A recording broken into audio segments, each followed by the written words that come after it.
Who is your worst enemy, Mr. President? دشمن اصلی ایران کیست؟ آمریکا.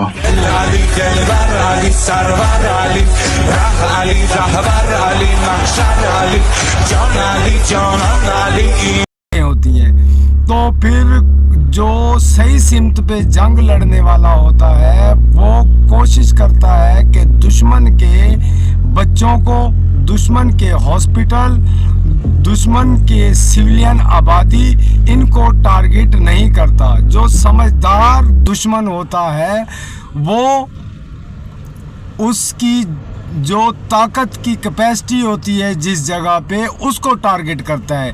مثال کے طور پہ اگر کہیں دشمن کا ذخیرہ اسلحے کا پڑا ہوا ہے تو وہ اس پہ ٹارگٹ کرتا ہے. مثال کے طور پہ اگر دشمن کے فوجی بڑی تعداد میں کسی جگہ پر منصوبہ بندی کر رہے ہیں کسی بڑے اٹیک کی، تو وہ سمجھدار دشمن ان فوجیوں پہ اٹیک کرتا ہے. جبکہ بے وقوف اور بزدل دشمن جو ہوتا ہے وہ بچوں پہ اٹیک کرتا ہے، سویلین لوگوں پہ اٹیک کرتا ہے، ان کی سول آبادیوں پہ اٹیک کرتا ہے، ان کے ہاسپٹلوں پہ اٹیک کرتا ہے. یہ بزدل دشمن اور کم ظرف دشمن کی نشانی ہوتی ہے.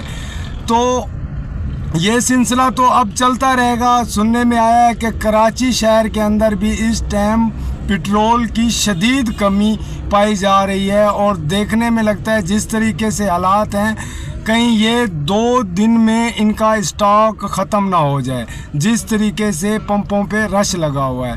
یہ تو ہے پاکستان کے حالات. اور سننے میں بھی یہ بھی آیا ہے کہ 55 روپے لیٹر پٹرول کا ریٹ بڑھا تو ٹھیک ہے، نہیں تو کم از کم 35 روپے تو بڑھے گا ہی صحیح.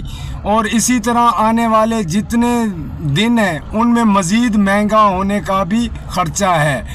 تو یہ تو ہے پاکستان کی صورتحال. اور پاکستان کو اس ٹائم بہت بڑا پاکستان کے پاس موقع ہے. میں اپنے اکثر دوستوں سے یہ چیز جو ہے شیئر کرتا رہتا ہوں کہ پاکستان کو خبر ہی نہیں تھی کہ جس ٹائم ایران کی اور امریکہ کی یہ دوسری جنگ لگنے والی تھی، یہ پاکستانی قوم کو اور پاکستانی جتنے سمجھدار لوگ ہیں بلکہ پوری دنیا کے لوگوں کو یہ سرپرائز دیا گیا تھا. کچھ سمجھدار لوگ اس کا خدشہ ظاہر کر رہے تھے کہ یہ جنگ کسی ٹائم بھی ہو سکتی ہے، اور اس میں نے بھی کہا ہوا تھا کہ 6 مہینے یا 8 مہینے کے عرصے میں یہ جنگ دوبارہ ہو سکتی ہے، اور یہ اس طریقے سے ہوئی ہے.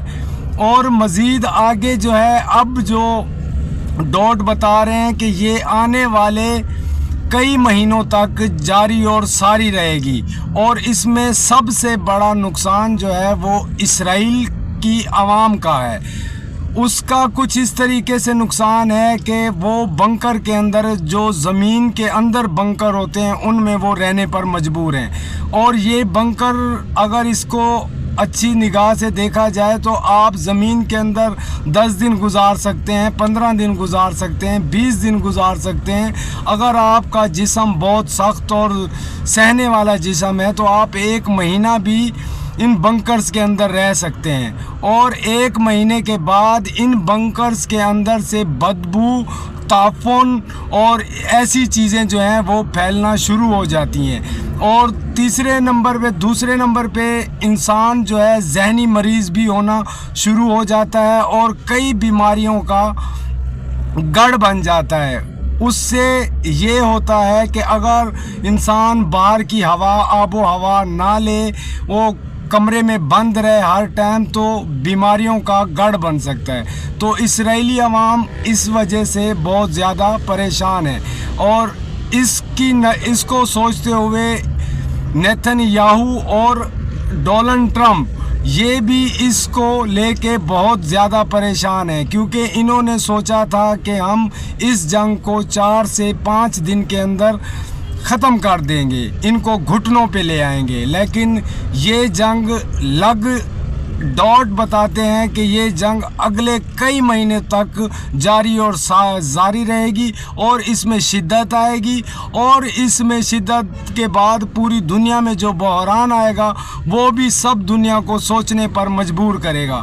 جس طرح دنیا ایران کو سوچتی تھی اب آگے سے ایسے نہیں سوچے گی. انشاءاللہ مزید اچھی اور اچھی رپورٹیں آپ کے پاس لاتے رہیں گے. پاکستان زندہ باد, عمران خان زندہ باد.